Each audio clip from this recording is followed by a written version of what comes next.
This video was walking you guys through your third essay assignment here, and we have switched modes completely for this unit. As you know, you spent the first 2 units working on an argumentative essay over a specific topic of your choosing. Now we're going to apply that same understanding of argumentation to literary analysis. The purpose of literary analysis is to create an argument around some kind of topic or aspect of a piece of literature.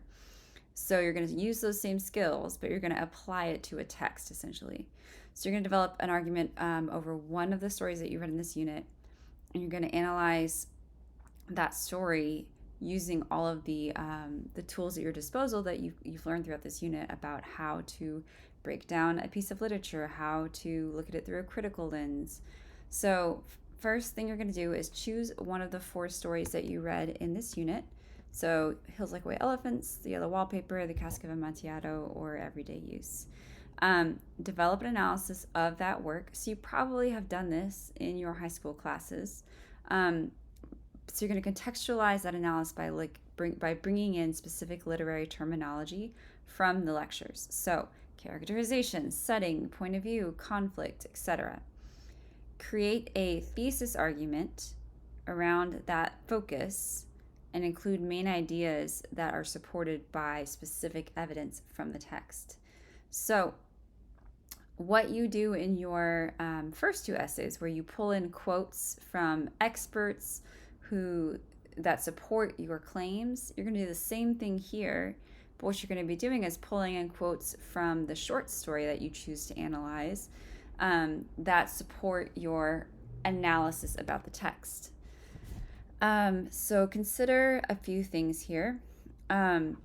What is the primary literary element that you want to focus on in your argument? Is it setting? Is it conflict? Is it characterization? Is there a particular literary theory you can apply to that analysis? And then what is the argument that you're making about that element? So what I want you to do is choose a main sort of focus in terms of your analysis. So it'd be very difficult if you say, I wanted to analyze Hills Like White Elephants. It would be very difficult to cover everything that you could potentially cover. Symbolism, dialogue, a critical lens looking at new historicism, metaphors, imagery, whatever it might be, right? There's a lot to cover. So I want you guys to kind of think in broad terms about what's the central thing that you want to talk about. Is it a theme? Is it a character? Is it the conflict? Is it a certain symbol? And you're going to create an argument around that topic. But I want you guys to think about the other literary elements that you might integrate into that analysis as well. So you could apply, like I said, a literary theory to any of these texts, really, right? You need to think about what the argument is that you're making about that main literary element that you're analyzing. So what is the goal by the author in using that? So for example, in Everyday Use, if you wanted to take a new critical approach and look at the symbolism used in the text, your first main idea may be about the importance of the quilt as a symbol of why common object use is important to the characters, and that may be your main argument that you're making, is that the quilt represents this idea.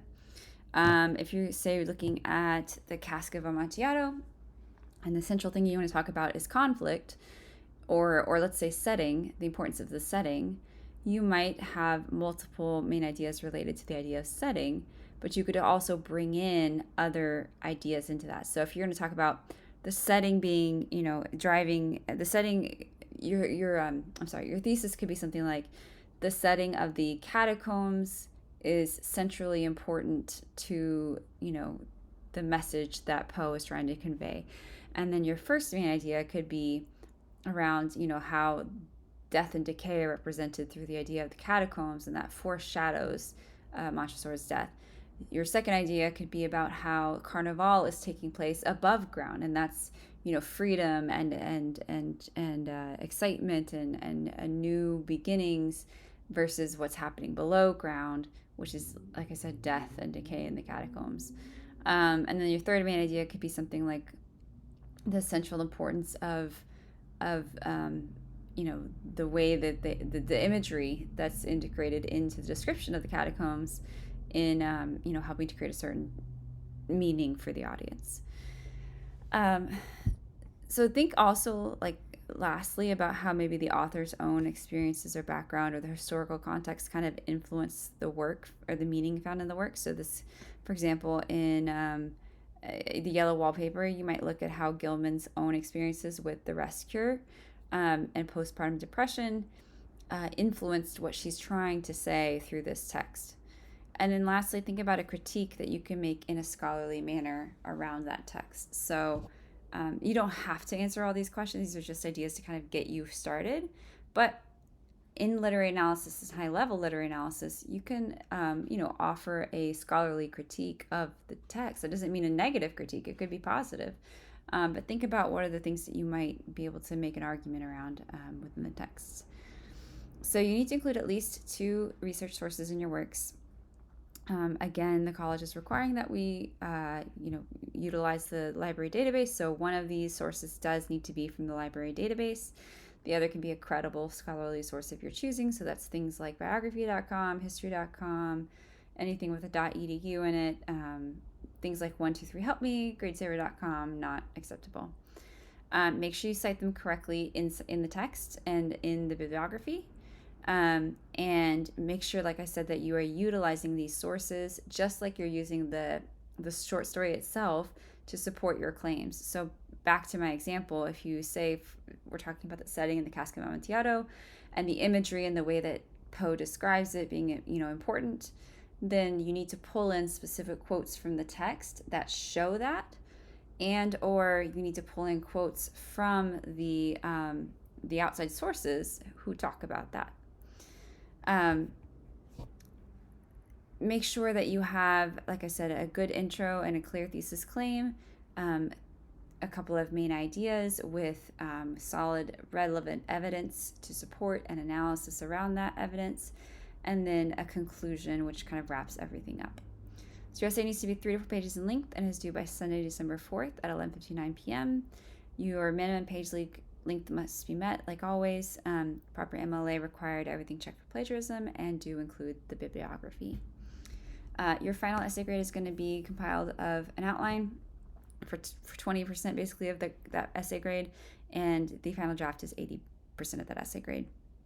So you're going to be assessed on making sure you have good close analysis of the works and its major concepts, good evidence to support your claims, like I said, from the primary and the secondary sources, proper number of sources, page length, MLA formatting, citations, and a fully developed essay structure, and good organization of your ideas. So some helpful ideas when writing this essay: think about things like many of the things we've talked about over and over again in this unit. Characterization, so think about the archetypes, the protagonist, the antagonist. Are they developed? Are they flat? Are they static? Think about the literary devices, similes, metaphors, irony, foreshadowing. Think about the dramatic arc.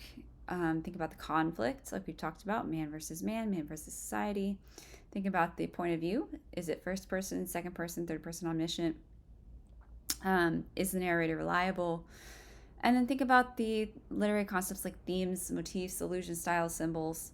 And lastly, like I said, kind of think about the historical context. So you could think about the author's background, the events that were happening, the social, ethical, or moral issues of the day, and how that influences the work. So there's a lot to talk about. There's a lot that you could talk about in any of these works.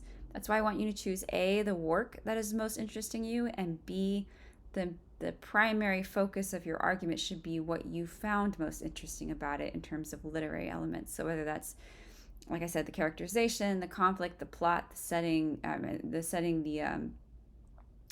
whatever else it might be. Choose the things that are of most interest to you so that you don't have, any qualms about writing a couple of page essays on this. And don't hesitate if you have any questions or want to run any ideas by me. You do not have to have this approved by me, but you're more than welcome to send me a note if you want some feedback or suggestions. So Let me know if you have questions, but go ahead and move on otherwise.